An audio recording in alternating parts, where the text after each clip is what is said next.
Not even a minute? You're ready to go. Okay, great. Okay. Terrific. Thank you.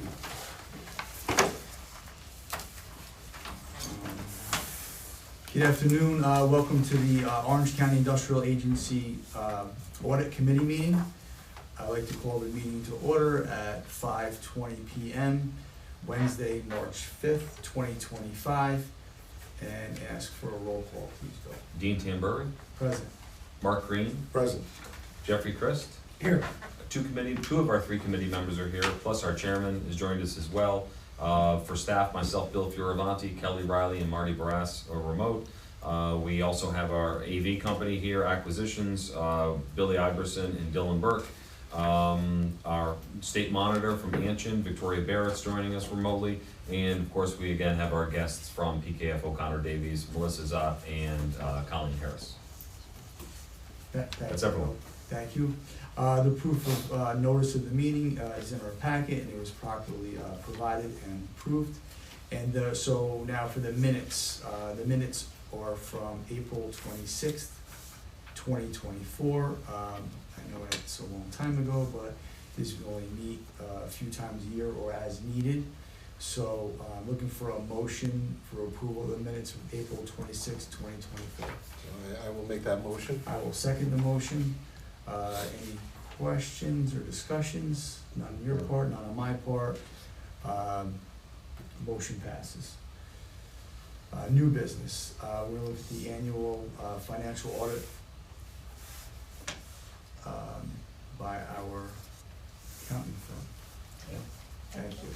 All yours, Melissa. Great, thank you so much. So again, we prepared a PowerPoint presentation for the IDA. The table of contents, we do have required communications, as well as we'll go over the year-over-year changes.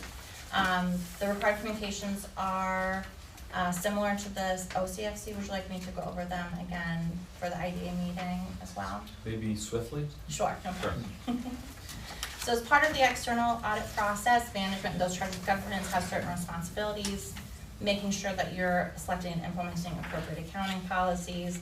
The financial statements should be presented in accordance with the U.S. General Accepted Accounting Principles, internal controls, making sure that you establish and maintain those controls, any compliance with your laws or regulations and contracts, and then providing us the financial records as part of the external process. I definitely want to give a thank you to the IDA team, so thank you very much for that, for providing us everything timely. Us as your external auditors, we also have certain responsibilities. Importantly, your independent auditor's opinion, which is the opinion we issue. We anticipate issuing, as it is a draft form, an unmodified opinion that is also referred to as a clean opinion, again, the best opinion that the IDA could receive. The Yellow Book report would be the report on controls, as well as the investment report. We do issue a management letter that contains any deficiencies, and then we do review your accounting policies as well. We are happy to note that there were no fraud or illegal acts noted as part of the IDA audit. And then we did not identify any uncorrected misstatements, no disagreements with management, and then there were no difficulties as part of the audit. Let's go to page 5. This is our year-over-year change. Because there was more activity, I wanted to provide a summary of the information, and then we'll go a little bit deeper into exactly what happened. As the IDA, you do have operating and non-operating activity. Operating revenues and expenses are specific to the mission of the IDA, and your non-operating revenues and expenses would be secondary to the mission. So your total revenues of 2024 came in at $171,000. That's $425,000 less than the prior year. Your expenses were about $187,000 more than last year, coming in about almost $1.1 million. So before your non-operating activities, you did have a loss of $921,000. Your non-operating revenues and expenses net came to about $1.2 million. So that turned your loss from operations into a positive change in net position. So you're adding to your beginning net position of 9.4, you're adding 312,000, so you end the year with 9.7 million. So let's go into the revenues first on page 6. You can see your year-over-year change first. line is your closing fees. That did drop $509,000 from last year.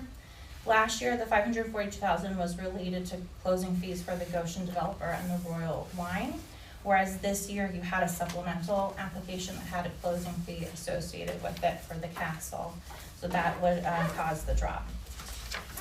The next line would be the management administration fees. As Colleen mentioned in the OCFC, this is the split for the 16% and the 84% of the management fees being allocated between the two organizations. So that's why you have a new line this year. Third line is going to be your rental income. You can see that that did drop about $16,000 year over year. In 2023, you did have 3 tenants, whereas in 2024, you had 1 tenant, which ended in April 2024, so that did drop significantly in that line. Your application fees dropped about $12,500. In 2024, the $7,500 was specific to the 3 applications that happened during the year, so the Castle, Solitude Solar, and Sky Harbor, so that totaled your $7,500.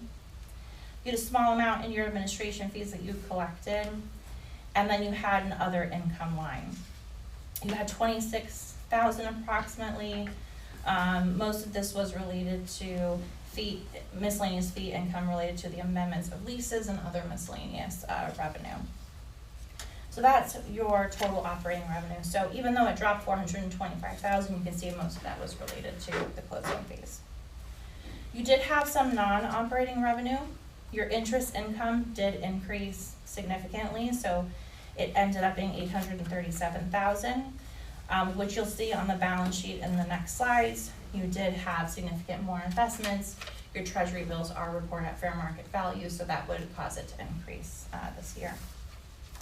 The next line is going to be your settlement proceeds line. That is the final settlement payment, so you would not anticipate receiving that again next year, and we didn't have anything received in 2023. So in total, your revenues at operating and non-operating ended at about $1.4 million. If we go to the next slide, this is going to be your year-over-year expense change. The first line is your projects and special initiatives.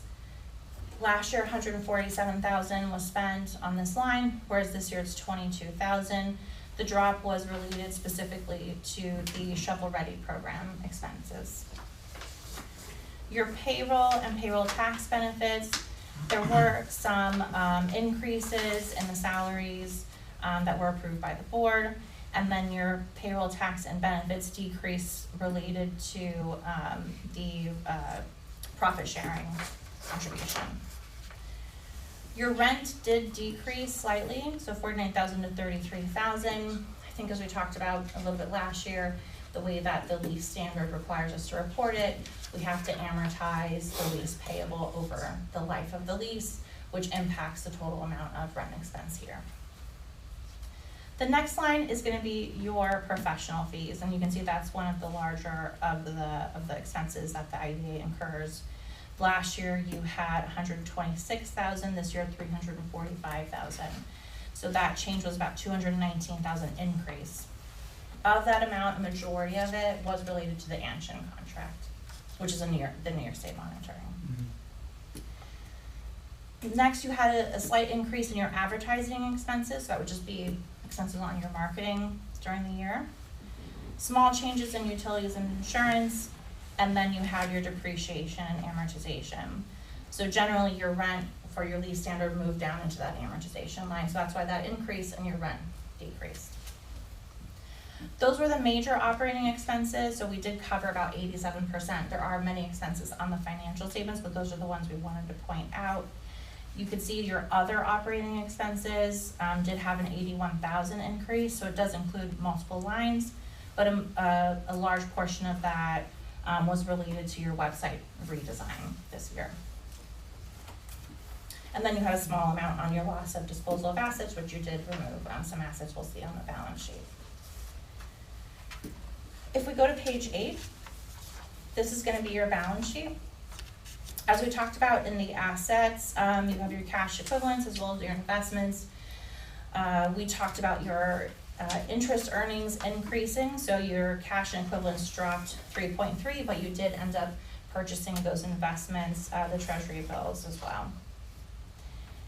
You did have an increase of your accounts receivable, about 13,000. That was mainly related to the timing of collection of the transfer of those management fees between the IDA and the OCFC, so that was collected subsequently.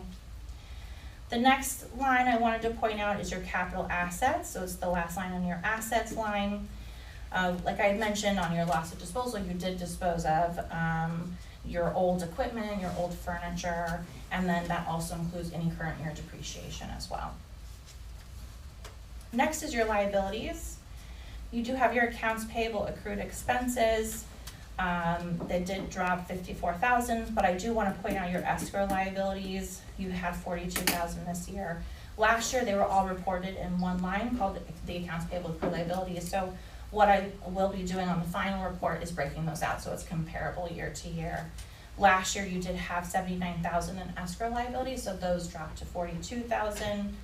And then your accounts payable went from 50,000 up to 74, so that's the breakout of the 129.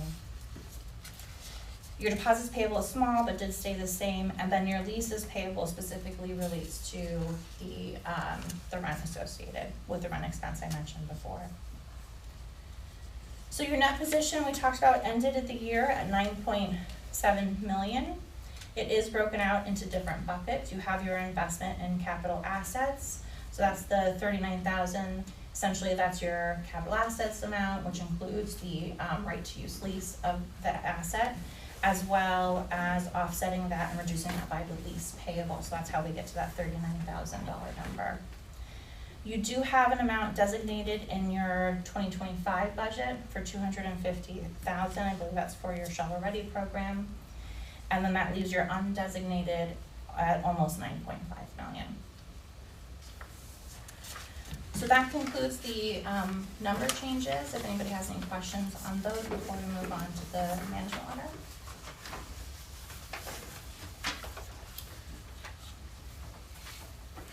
No, I mean, just real quick, I mean, you know, you back out the 400 because that's one time never happening, so in theory, we had a negative of 87,400. Again, you offset with, you know, what is it, about almost 200 to 100 and something? Yeah, 200,000. You know, again, I don't want to say we're making money, but because again, I think we all would like to see our application fees and such return to where they were, you know, 2, 3, 4 years ago. But we can only control so much of that. So, you know, it seems like, you know, we've been working on costs and working on other things to stay as even as possible. Yes. And we're not gonna get, we may or may not get those returns again either, so we'll see what happens. But hopefully we'll have these projects coming in. It was an unusually slow year, though, and it wasn't just our IDA. A lot of my colleagues report the same thing. It was a tough year for development, I think, and a lot of projects stayed on the back burner. We do have a robust pipeline, and things starting to move this year, so I expect it to be different this year for sure. Yes. But agreed. Yes. Yeah, I mean, I don't have any other comments for right now. I'm good right now as well. Thank you. Okay, great. So we'll go ahead and move over to the management letter. Again, the management letter, we've moved past the table of contents up to page 4. Again, you do have your PARS report, which is required to be filed by March 31st. I believe we are waiting on some confirmations to come back from the projects. So when we get those back, I'm not sure if you look at the financials, but some of the supplemental schedules had yellow highlights because we were waiting on those confirmations. I do want to point out again on page 8 the significant risks. We identified management override of internal controls and improper revenue recognition due to fraud. Again, we did design and apply audit procedures specifically to overcome those risks and to get our level of risk down to low, and we are happy to report that we didn't identify any control-related items or any other deficiencies in response or as a result of those procedures. Thank you. On page 10 is our report on internal control over financial reporting. Again, there are 3 different levels of deficiencies. You have your material weakness, which is your highest level. Significant deficiency would be the level below that, and then control deficiencies. We are happy to report that we did not identify any material weaknesses. We also did not identify any other deficiencies related to the IDA audit. As mentioned previously, GASB 102 and 103. 102 is related to your risk disclosures effective December 31st, 25, and then 103, mostly pertaining to your MD&A, would be effective in 2026. So, you'd mentioned this before, and it took me a few minutes to think about this. So you said, you know, there's time to implement this. Or, like, is this our responsibility to implement this? Like, you know, are we prepared to implement this? Are we on track to do this? Sure, so the financial statements are the responsibility of management to essentially make sure that they're fairly presented. GASB 102 would be part of the financial statement disclosures. We do assist with the preparation of the financial statement, so we would assist with implementing that as well, and obviously coordinating with management to make sure it's all inclusive of everything. I'm sorry, go ahead. So 103 is probably the more robust change. Again, the management discussion analysis does make sure that it takes out any redundancy in that, because that's really helpful for the reader, because it provides some insight as to really what's going on with the IDA. So it just makes it a little more clear, and we would work with management on making sure that that's appropriate. In your estimation, and I don't want an exact, and we won't be held to this, but how much of a burden do you foresee for this? You know, I mean, is this going to be like a game changer where this is going to cause a tremendous amount of strife, or, you know, are we, you know, we're already kind of 80% there, we just have to tweak some things? Like what are your thoughts? I don't believe that these two would be a huge lift for either organization. If you had a significant more amount of activity, a lot of different types and categories of items, it was more complex, then it would definitely be a larger lift. You are a single fund entity, so all of the information is specific to that single fund, whereas like a different governmental agency would have 5 or 6 funds, and we'd have to report on every single one, so it's definitely more complex for that. I don't really think that this would be a big lift. So you said if we get busier, that's our hope. Yes. So, you know, is there a way, so let's say the next, you know, deal that falls, is there a way to kind of run it up your flagpole and say, okay, I'm just throwing this out, is there a way to say, okay, well, look, we just got this nice deal that just came in. What would, you know, is there a way to preface, instead of waiting until next February and then all of us running around like crazy to try and get you what you need, is there a way to say in April or May, like, hey, like, what would we have to tell you about this particular deal to comply with these rules? Sure. So I would definitely hold on to, we do look at all of the closing documents as part of the applications and making sure that they reconcile. But what I see a lot of people doing is using the MD&A as almost like a marketing tool, and like helping people understand what you're doing for the community and the benefits that you provide.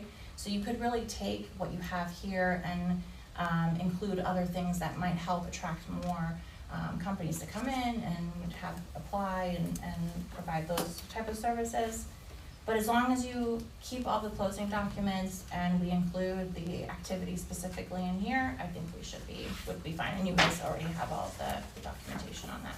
Okay, all right, thank you. Yeah. Then I was gonna ask it to Margaret, so then you're not just looking at this year end, throughout the year you're looking at some of these our statements, et cetera, correct? I mean, Yes, so the income statement, oh, I'm sorry. no, it's just, 'cause I apologize, I'm not aware that I know we have, RBT doing, Right. and we go over and we have but you are also looking at our financials, et cetera, as we're going forward, correct, throughout the year?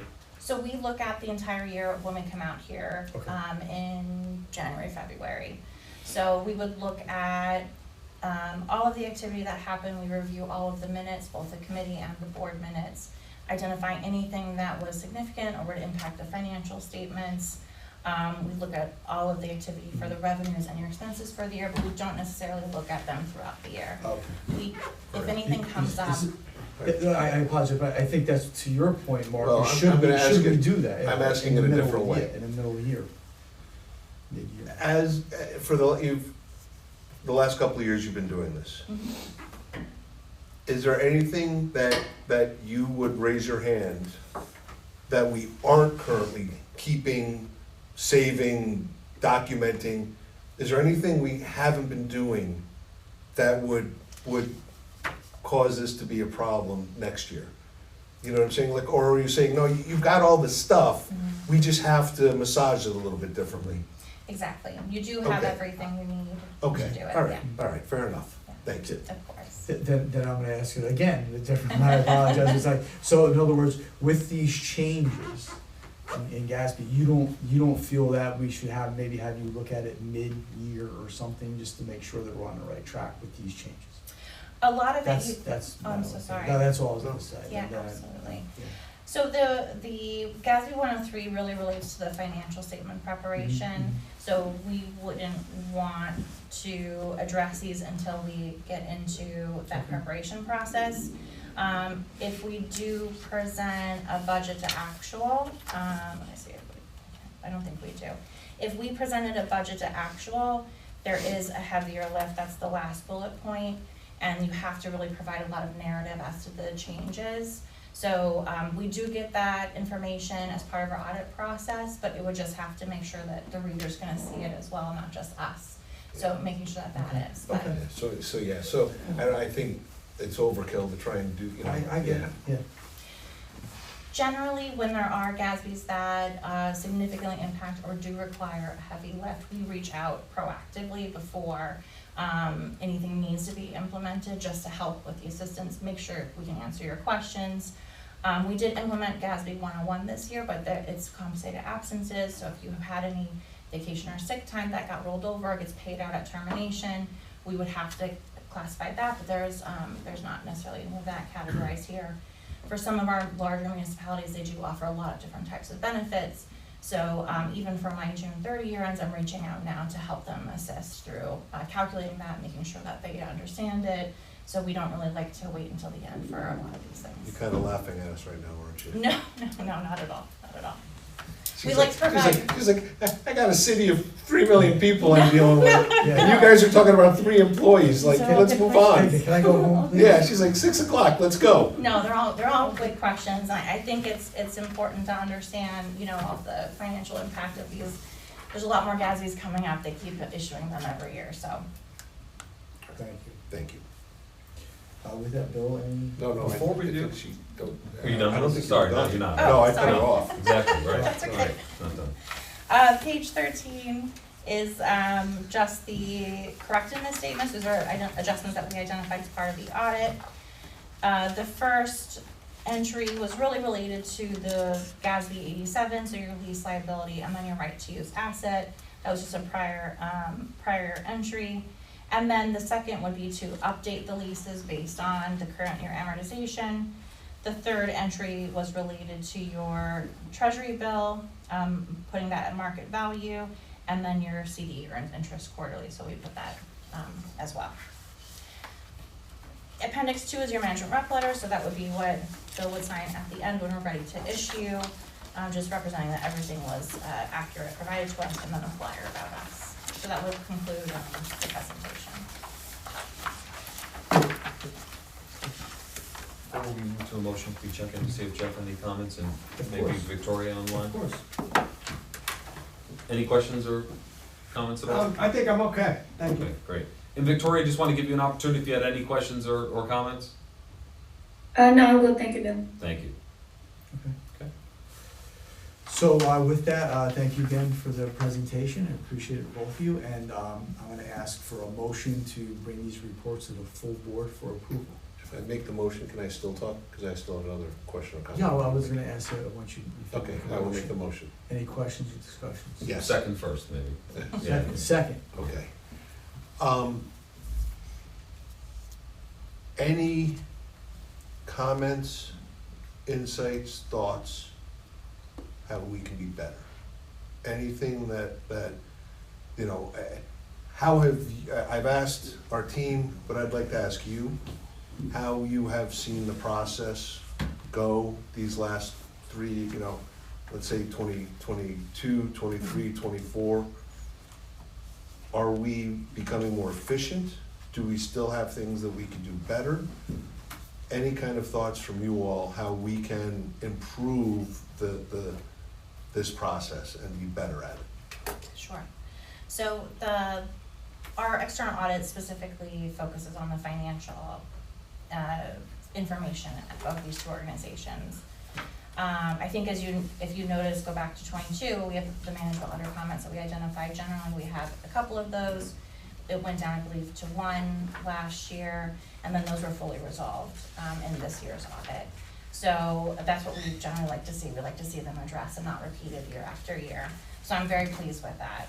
I think 2 years ago, pardon me, Melissa, it was Yeah. the credit card policy, which we implemented, and then the capitalization policy last year. So I think it was Yes. 1 each, I want to say, but Yes, we I did think so. implement them immediately. So Yeah, which is very helpful, because sometimes we have to repeat some of the comments because there's just so much going on, or there might be other stuff that may be more important during the year. As part of our audit, we did read through Anshin's report as well, just to make sure if there's any impact related to these audits. There was only one financial thing, and it was related to segregation of duties. We do factor that in as part of our audit, and we do design audit procedures in response to that as well. And we didn't find it significant enough to report it as a deficiency on our end, because there's enough reviews, the board reviews everything. Generally, I feel like that comment is more of a preventative control rather than a detective control. The organization has a lot of detective controls in place. So in talking to the team, it seems like 2 years ago, when you all came in, you were here for 5 days. Last year, you were here for 4 days. This year, you were here for 3 days. What do we have to do to get you here for 2 days? I mean, there's a finite number, right? I mean, like, you know, it's more than 10 minutes, it's, you know, but is there anything that you can conceivably suggest that would help us continue to move forward and continue to expedite this procedure and to make sure that you all are getting everything you need when you need it, so you can do what you have to do? You know, Shannon does a good job of reconciling everything and providing us with the audit schedules that we need. So that would be the first place I would look if there wasn't anything related to that. Obviously, your allocation between the ID and the OCFC is new this year, so we did see the invoices. I think we created a schedule just to recalculate those percentages, but maybe having something like that probably would be good. I'm sure that she did, but we like to recalculate it anyways. Generally, I would say I wouldn't want to be here any less than 3 days, generally, because we want to be able to look at everything. But if things are uploaded, or if you have invoices ready to go, they use the Dropbox, which is really helpful. This was not again, there's a finite, you have to come here. Yes. You know. Yeah, of course, there's things uploaded online in advance, and of course, we could look at it remotely, but our preference is to look at hard copies as much as possible when we can, so 2 days would be like Old school, love I was it. gonna Yeah. say, I want to have it in my hand. Yeah. Yes. Well, hopefully you're here a little longer reviewing projects, Mark, I hope. I hope, well, yes, again, if you have to be here longer because we've got more things going on, then quite frankly, nothing would make me happier. But I believe in efficiency, I believe in that we can always look at ourselves and say, what can we do better? That's what the question is. It's not to somehow point fingers, because I think they do a ridiculously fantastic job. And that's not what this is about. It's about constantly saying, if we can tweak the process, if we can make it smoother, easier, more transparent, so that when you're looking at things, you're not hunting further, that's the goal. And to me, it sounds like we've gotten pretty close to that, which is great. But I also am the type of person that never says, well, this is how we've done it, so let's just keep doing it that way. Like, no, let's always look in the mirror and say, what can we do better? How can we be, more efficient? So I appreciate your honesty, and again, I hope I said it loud enough, how just what I've seen over the last 2-3 years. You and Kelly, Marty, I'm not even gonna look at you. Kelly, Yeah. Marty, thank you for everything. Thank you. Thank you. Yeah, I was gonna say the same thing. Thank you, everyone. I think it's a good report. It's nice to have everything cleaned up, and hopefully we'll have other projects for them to go through. Absolutely. So, thank you again, and with that, now we'll take a motion. We have the motion second, so just Second. need a vote. Vote? Aye. Aye. All Motion right. passed to bring to your full board. And then, any other, No other business. no other business? Okay, thank you, everyone. As for, 5:51. I'll make a motion to adjourn the meeting at 5:51 PM. I will second that. Second, all in favor? Aye. Aye. Thank you, everyone. Have a good night.